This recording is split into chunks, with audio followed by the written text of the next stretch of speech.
কখনো কাউকে নামাজ পড়তে বলি না, বলবো না। নামাজ পড়ার টোটালি দরকার নেই।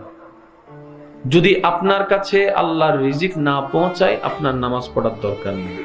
আপনার কাছে যদি আপনার আল্লাহর রহমত না পৌঁছায়, আপনার নামাজ পড়ার দরকার নেই। আপনার কাছে যদি আপনার আল্লাহর রহমত, নিঃশ্বাস, অক্সিজেন না পৌঁছায়, আপনার নামাজ পড়ার দরকার নেই। তারাই নামাজ পড়বেন যাদের কাছে আল্লাহর নিয়ামত, রহমত পৌঁছাইতে থাকে প্রত্যেক দিন। রিজিক দিচ্ছেন আল্লাহ, সিজদা দিব আল্লাহর দরবারে। এই সিজদাটা যেন হয় প্রেমময় সিজদা। আল্লাহ, রিজিক পাওয়ার যোগ্য আমি নই, তুমি দয়া করে দান করেছো, সেই রিজিক খেয়ে শক্তি সঞ্চারণ করে আজকে তোমার রহমতের দরবারে ভিক্ষুক হয়ে দাঁড়িয়ে গিয়েছি। কখনো কাউকে নামাজ পড়তে বলি না, বলবো না। নামাজ পড়ার টোটালি দরকার নেই।